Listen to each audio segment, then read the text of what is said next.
राक्षस विधि से मेरा हरण कर कर ले जाइए। मानो भगवान के मन में आए कि हम तुम्हारा हरण करने के लिए आए, तुम कहां मिलोगी हमको? मंदिर मिलोगी, बगीचे में मिलोगी, या जीवी रोड पर मिलोगी? बोलो राधे राधे। सज्जनों, मैं स्वामी बाल भरत जी महाराज क्रांतिकारी कथाव्यास। अभी सोशल मीडिया पर एक महोदय का एक वक्ता, आजकल वक्ताओं के चींटी कीड़े मकोड़े जैसे भरमार हो गई है ना, और वह बड़े पुराने वक्ता माने जाते हैं पोगा पंथियों के समाज में, इन धन पशुओं के समाज में, जो बहुत पुराने वक्ता माने जाते हैं। मैं तो शॉक्ड रह गया, मैं तो एक अवाक रह गया कि मैं तो समझता था कि कोई अध्ययन होगा, कुछ जानकारी होगी। नाम है इनका डॉक्टर संजय कृष्ण सलिल, वृंदावन के एक वक्ता हैं। डॉक्टर पता नहीं किस चीज के डॉक्टर हैं, विद्या बारिद वाले डॉक्टर तो लगते नहीं, जो हमारे यहाँ विद्वान लोग विद्या बारिद करते थे, जिसको इंग्लिश में पीएचडी कहा जाता है। ये कोई मरहम पट्टी वाले, फोड़ा फुंसी वाले, झोला छाप या तो डॉक्टर रहे होंगे। वो डॉक्टर वो लोग भी लिखते हैं। उन्होंने रुक्मिणी जी, माता रुक्मिणी और श्री द्वारिकाधीश के प्रति एक ऐसी इस व्यक्ति ने, इस ढोंगी व्यक्ति ने इतने अभद्र भाषा का प्रयोग किया है कि रुक्मिणी जी ने पत्र लिखा था कि आइए राक्षस विधि से हमारा हरण करके ले चलिए। तो भगवान ने कहा कि ये धूर्त कह रहा है कि भगवान ने कहा कि कहां पर मिलेंगे? मंदिर में मिलेंगे, सरोवर पे मिलेंगे, जीबी रोड में मिलेंगे। जीबी रोड जैसा गंदा शब्द, मैं तो गया नहीं। ये डॉक्टर संजय कृष्ण सलिल को, ये भाई संजय कृष्ण जी, आप जीबी रोड के बारे में रिसर्च करके डॉक्टर बने हैं क्या? है? हम तो समझे कि आप श्रीमद् भागवत की रिसर्च किए होंगे, खोज किए होंगे, तब आप विद्या बारिद बने होंगे। लेकिन विद्या बारिद तो क्या, आप तो विद्या बारूणी के लायक भी नहीं है। जीबी रोड का इतना बड़ा अनुभव तुम्हें कब से हो गया? जीबी रोड पे मिलेंगे माता श्री रुक्मिणी के प्रति, और आपकी यह अभद्र भाषा और बेवकूफी भरी भाषा, गैर जिम्मेदाराना भाषा सुन करके तो लग रहा है कि भागवत की एक पंक्ति आपने नहीं पढ़ी। माता रुक्मिणी ने जो पत्र लिखा था भगवान श्री कृष्ण को, एक बार तुम चश्मा लगा के यदि वही श्लोक पढ़ लेते कि श्रुत्वा गुणान, माता श्री रुक्मिणी ने भगवान के रूप पर प्रसन्न होकर के उनसे विवाह करने की तैयारी नहीं की थी। माता श्री रुक्मिणी ने कहा था श्रुत्वा गुणान भुवन सुंदर शरणताम ते निर्विश्य कर्ण विवरैर हरतोंगतापम।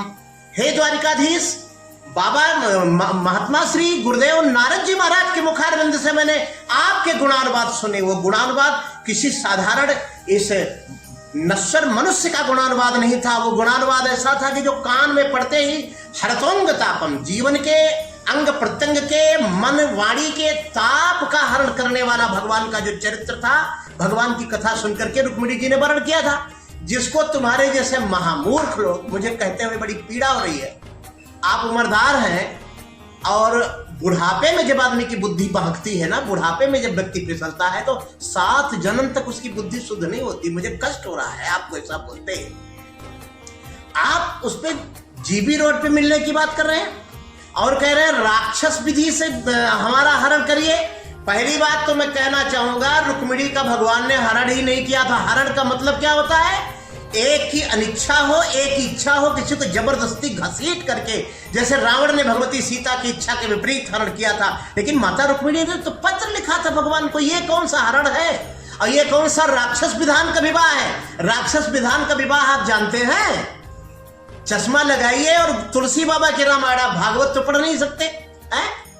तया परित्रास विकंपितांगया सुचा वसिष्ठं मुखरुद्ध कंठया कातर्य विश्रंसित हेममालया गृहीत पादः करुणो। ये वही रुक्मिणी विवाह प्रसंग के श्लोक हैं।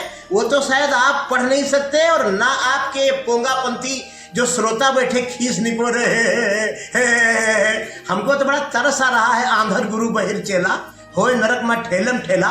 ऐसे अज्ञानी श्रोताओं ने तुम्हें भगवान बना दिया। जमाने को सवेरे की किरण हमने दिखाई थी। ये फतवा है कि हम शेख चिल्ली को खुदा समझे?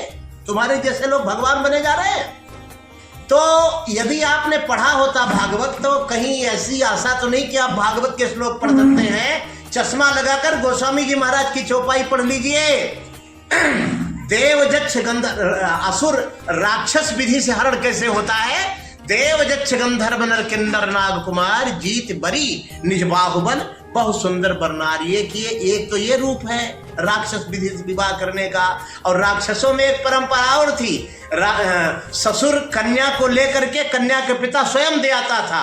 मैं तनुजा मंदोदरी नामा परम सुंदरी नारी ललामा, स्वयं मैं भी न रावण आनी। मैदानों ने अपनी कन्या को ले जाके रावण को दिया था इस आशा से कि राक्षसों की महारानी बन जाएगी। तो थोड़ा पढ़ा बढ़ा करो भाई है। और ये ब्रजवासियों ने कैसे बर्दाश्त कर लिया। ब्रजवासी तो अपने इष्ट के सम्मान के लिए मरने मारने पर उतारू हो जाते हैं। मैंने कई लोगों को देखा, कई बड़े बड़े मठाधीशों की जबान फिसली थी, लेकिन ब्रजवासियों ने पहले तो ब्रजवासियों को मैं नमन करता हूँ, प्रणाम करता हूँ। उनको औकात में ला दिया बड़े बड़े मठाधीशों को, जिन्होंने भगवान कृष्ण के बारे में उल्टा सीधा बोला था, इधर उधर बोला था। तो ब्रजवासियों से हाथ जोड़कर निवेदन है कि भैया इस धूर्त को भी पकड़ो थोड़ा और ले जाके बांके बिहारी मंदिर पर सामूहिक माफी मंगवाओ। इसको चेतावनी दो कि इस तरह से हमारी माता रुक्मिणी हमारे श्री द्वारिकाधीश के प्रति एक जीबी रोड पे मिलने के शब्द का प्रयोग ना करें। हम तो भागवत वक्ता समझ रहे थे, अब ये जीबी रोड की बात कर रहे हैं डॉक्टर संजय कृष्ण। तो अब आप लोग सोचिए, इनको भागवत का वक्ता होना चाहिए था कि जीबी रोड पे वहीं दलाल होना चाहिए था इनको वहीं का। मेरा एक 4 पंक्ति का छंद है, उसको मैं बोल कर बाणी विराम लेना चाहता हूं कि काँव काँव काँव ही है कोकिला कबैन, जहाँ कैसे ज्ञानियों का यहाँ ज्ञान बच पाएगा। अपोंगा पंथियों का मान होगा जिस देश में, तो पंडितों का कैसे सम्मान बच पाएगा। और भ्रष्ट चाटुकार शासकों की थी लगी बाजार, कैसे देश भारत महान बच पाएगा। अब कल के कुचक्र का प्रचंड वार बार बार, कैसे वेद शास्त्र व पुराण बच पाएगा। तो भाई डॉक्टर संजय कृष्ण सैलज जी, इन वेद शास्त्र पुराणों की रक्षा आप न कर सके तो कम से कम जलाने का काम